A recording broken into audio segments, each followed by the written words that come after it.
तो आज से हम लोग शुरू करेंगे प्रकीर्ण प्रश्न संग्रह 1। ठीक है, चैप्टर नंबर 1 जो है इसके सारे प्रश्न संग्रह हमने कंप्लीट कर लिए। ठीक है, टोटल 1.5 तक प्रश्न संग्रह था। ठीक है, 1.1, 1.2, 1.3, 1.4, 1.5 ये हमने पूरा कंप्लीट कर लिया है। आज से हम लोग स्टार्ट करेंगे प्रकीर्ण प्रश्न संग्रह 1। तो आज के लेक्चर में हम लोग क्या करने वाले बेटा, आज के लेक्चर में हम लोग क्वेश्चन नंबर 1 और क्वेश्चन नंबर 2 ये 2 सवाल कंप्लीट करने वाले हैं। समझ में आ रहा है? आज के लेक्चर में हम लोग क्वेश्चन नंबर 1 और क्वेश्चन नंबर 2 ये 2 सवाल हम लोग कंप्लीट करने वाले हैं। इसके बाद का जो लेक्चर होगा उसके अंदर हम लोग क्वेश्चन नंबर 3 करेंगे, जिसमें युगपत समीकरण को आलेख विधि से क्या करना है बेटा, हल करना है। अगर मैं एक ही लेक्चर में सब करवा दूंगा तो लेक्चर काफी लंबा हो जाएगा। समझ में आ रहा है? तो आज के लेक्चर में हम लोग सिर्फ क्वेश्चन नंबर 1 और क्वेश्चन नंबर 2 इतना ही करेंगे। ठीक है, ज्यादा टेंशन नहीं लेना हमें। पहला सवाल क्या दिया है, निम्नलिखित प्रश्नों के लिए दिए गए विकल्पों में से उचित विकल्प चुनिए। अब यहां पर आपको क्या दिया है बेटा, ध्यान से देखिए। यहां पर आपको एक सवाल दिया है और उसके साथ साथ 4 ऑप्शन दिए, उसमें से सही ऑप्शन आपको क्या करना है, सिलेक्ट करना है। ठीक है, तो यहां पर सब लोग ध्यान दो। अभी क्वेश्चन नंबर 1 क्या दिया है, क्वेश्चन नंबर 1 क्या दिया बेटा, 4x + 5y = 19। 4x + 5y = 19 का आलेख खींचने के लिए x = 1 हो तो y का मान ज्ञात कीजिए। अब यहां पर आपको एक समीकरण दिया है, इसका अगर हमें आलेख खींचना है तो अगर आपको x का मान 1 दिया है तो y का मान हमें क्या करना है, ज्ञात करना है। आपको यहां पर क्या करना है बेटा, x का मान 1 दिया है तो x की जगह पे आपको 1 रखना है और y का मान आपको मिल जाएगा। तो यहां पर देखो 4 गुणे x का मान कितना दिया है, 1 + 5y = 19। 4 काम 4 + 5y = 19 प्लस का क्या होगा, माइनस 5y = 19 माइनस 4। 5y 19 में से 4 को अगर माइनस करोगे तो कितना आएगा बेटा, 15। गुणे का क्या हो जाएगा, भाग। y = 15/5। 5 कम 5, 5 दिया है 15। y बराबर कितना हो जाएगा, 3 है क्या इसमें? देखो बेटा बी राइट है। समझ में आ रहा है? इसके बाद क्वेश्चन नंबर 2 क्या दिया बेटा, x तथा y चरांक वाले युगपत समीकरण के लिए dx = 49, dy = -63 और d = 7 हो तो x का मान कितना होगा। आपने क्रैमर का नियम किया है, आपको पता होगा बेटा कि अगर हमें x का मान चाहिए तो dx/d ये फॉर्मूला था बराबर। हमें सिर्फ x का मान चाहिए, dx/d बराबर dx का मान कितना दिया है, 49 अपॉन, देखो ना बेटा dx का मान कितना है 49 और d का मान कितना है 7। d का मान आपको 7 दिया है, 7 एकम 7, 7 सत्ते तो आंसर आएगा 7। समझ में आ रहा है? 7 है क्या, देखो a राइट है। समझ में आ रहा है?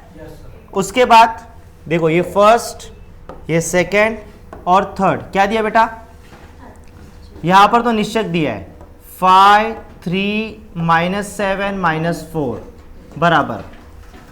इस निश्चक का मान ज्ञात कीजिए। अब देखो बेटा आपको ये तो सॉल्व करने आता ही है, क्रॉस मल्टीप्लाई करेंगे, प्लस माइनस क्या होगा, माइनस 5 चौके 20, 20 में माइनस का साइन होता है। अब इन दोनों को गुणा करेंगे, प्लस माइनस क्या होता है, माइनस, 7 त्रिक क्या होगा 21।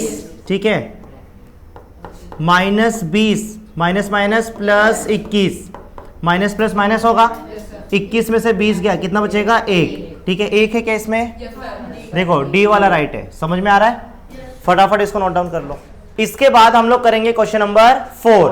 क्वेश्चन नंबर 4 आपको क्या दिया, जरा ध्यान से देखिए। क्वेश्चन नंबर 4 आपको दिया है x + y = 3। ये पहला समीकरण आपको दिया है और दूसरा समीकरण क्या दिया बेटा, 3x - 2y - 4 = 0। ये आपको दूसरा समीकरण दिया है। ठीक है, इस युगपत समीकरण को हल करने के लिए d का मान ज्ञात करो। किसका मान ज्ञात करना है बेटा, आपको d का। आपको यहां पर d का मान ज्ञात करना है।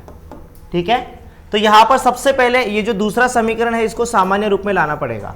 पहला तो सामान्य रूप में आपको दिया है, ठीक है। तो यहां पर ध्यान दो, पहला समीकरण क्या दिया है, x प्लस वाई बराबर 3, ये पहला समीकरण है। -4 इधर गया तो क्या हो जाएगा, +4, 3x - 2y = 4, ये आपको दूसरा समीकरण दिया है, ठीक है। अगर हमें d का मान ज्ञात करना है, किसका मान ज्ञात करना है, d का, क्रैमर का नियम हमने किया था, d का मान ज्ञात करना है तो इस पे हाथ रखना पड़ेगा, a1 a2 b1 b2। अब यहां पर देखो बेटा, कुछ नहीं मतलब 1 होगा, कुछ भी नहीं मतलब 1, 1 3 1 3 1 - 2 1 - 2, समझा। इसको सॉल्व करेंगे, cross multiply, plus minus minus, 2 1 2, फिर माइनस, 1 को 3 से गुणा करेंगे तो 3, माइनस माइनस प्लस, तो -5 आंसर आएगा। समझ में आ रहा है, -5 है क्या इसमें, देखो सी वाला राइट है, समझ में आ रहा है। इसके बाद हम लोग करेंगे क्वेश्चन नंबर 5। क्वेश्चन नंबर 5 आपको क्या दिया, जरा ध्यान से देखिए, ax plus B Y, ax plus B Y = c, ये पहला समीकरण दिया है। और दूसरा समीकरण क्या दिया बेटा, mx प्लस ny बराबर d, ये आपको दूसरा समीकरण दिया है, ठीक है।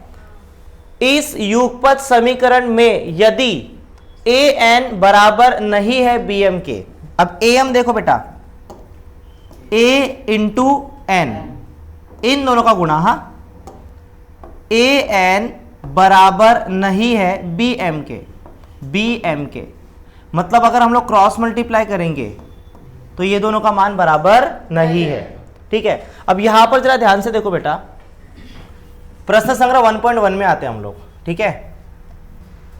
हाँ, ध्यान से देखो बेटा, यहां पर प्रश्न संग्रह 1.1 में जो आपने यहां पर पहला सवाल किया था, क्या दिया बेटा, देखो समीकरण 5x + 3y = 9, 2x - 3y = 12।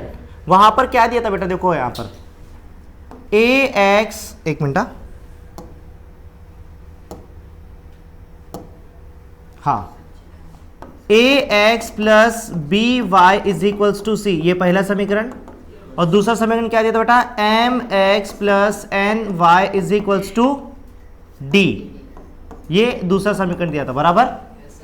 Cross में अगर मल्टीप्लाई करेंगे तो उनका मान बराबर आ रहा था क्या, मतलब an बराबर नहीं था किसके बेटा, bm के, बराबर।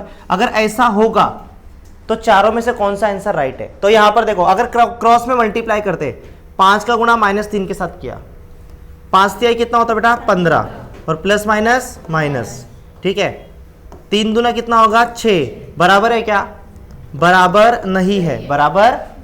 जब हमने इसको हल किया तो x का मान हमें एक ही मिला और y का मान भी हमें एक ही मिला ना बेटा, x का मान मिला और किसका मान मिला, y का, x का भी एक ही मान मिला और y का भी एक ही मान मिला, बराबर है कि नहीं बेटा। जब हम इसको क्रॉस में मल्टीप्लाई कर रहे हैं तो क्या दोनों का मान बराबर है, नहीं है। आगे देखो बेटा, आगे देखो, आगे चलो, इसको छोड़ो, आगे देखो, ये देखो पहला समीकरण क्या दिया यहां पर, 3a प्लस 5b = 26, बराबर, और a प्लस 5b = कितना दिया, 22। क्रॉस में मल्टीप्लाई करो, 5 तिहाई 15, और 5 यहां पर कुछ नहीं, 1 होगा, 5 एकम 5, बराबर है क्या, नहीं, बराबर नहीं है। तो जब हमने इसको हल किया तो a का मान भी हमें एक ही मिला और b का मान भी हमें एक ही मिला ना बेटा। a का मान अलग अलग मिला था क्या, b का मान अलग अलग मिला था क्या, एक ही हल मिला था। तो यहां पर देखो बेटा, यहां पर ऑप्शन में क्या दिया है, एक ही हल होगा, यही वाला राइट है। दूसरा क्या लिखा है, हल नहीं होगा, मतलब आंसर ही नहीं होगा, ऐसा है क्या, नहीं। असंख्य हल होंगे, असंख्य मतलब a का मान क्या बार बार मिल रहा था, नहीं। x का मान असंख्य मिल रहा था, नहीं, सिर्फ 2 हल होंगे। यहां पर हमें x का मान भी एक ही मिला था और y का मान भी एक ही। तो बेटा याद रखना, a वाला राइट है। कौन सा राइट है बेटा, a वाला, समझ में आ रहा है। इसके बाद हम लोग करेंगे क्वेश्चन नंबर 2। अब क्वेश्चन नंबर 2 क्या दिया, जरा ध्यान से देखो, क्वेश्चन नंबर 2 क्या दिया है, 2x - 6y = 3। इस समीकरण का आलेख खींचने के लिए सारणी पूर्ण कीजिए। अब यहां पर देखो, x का मान कितना दिया है, -5, y का मान हमें क्या करना है, ज्ञात करना है। x का मान कितना दिया बेटा, -5, तो 2 into -6y is equals to 3, plus minus क्या होता है माइनस, 5 दूनी 10, -6y is equals to 3, minus का क्या होगा plus, -6y is equals to 3 plus 10, -6y is equals to 10 plus 3 कितना होगा 13, गुणे का भाग -y बराबर 13/6, माइनस को ट्रांसफर करोगे तो y का मान कितना आएगा -13/6, समझ में आ रहा है। तो यहाँ पर लिखेंगे -13/6, -5 और -13/6, समझ में आ रहा है, ठीक है। उसके बाद समीकरण लिख देता हूँ 2x - 6y is equals to 3, y का मान कितना लिया है 0, 2x - 6 into 0 is equals to 3, ठीक है। 2x माइनस 6 का गुणा 0 से करोगे 0 गुणे बराबर होगा 3, माइनस का मतलब है क्या 2x बराबर 3, गुणे का क्या होगा भाग x बराबर 3/2, तो x का मान कितना है 3/2, 3/2, 0, समझ में आ रहा है। इस तरह से इसको हल करना था, ठीक है। इसके बाद जो नेक्स्ट लेक्चर होगा उसके अंदर हम लोग क्वेश्चन नंबर 3 को सॉल्व करेंगे, क्वेश्चन नंबर 3, ठीक है, क्वेश्चन नंबर 3 को सॉल्व करेंगे, ठीक है। आपको कल आलेख बुक लेकर आना है। कल के लेक्चर में हम लोग देखो बेटा, ये जो तीसरा सवाल है वो कंप्लीट करेंगे। कल के लेक्चर में हम लोग क्वेश्चन नंबर 3 कंप्लीट करेंगे।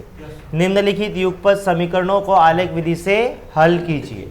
इसमें टोटल कितने क्वेश्चन है बेटा 5, ये 5 सवाल कल हम लोग कंप्लीट करने वाले हैं, समझ में आ रहा है, ठीक है।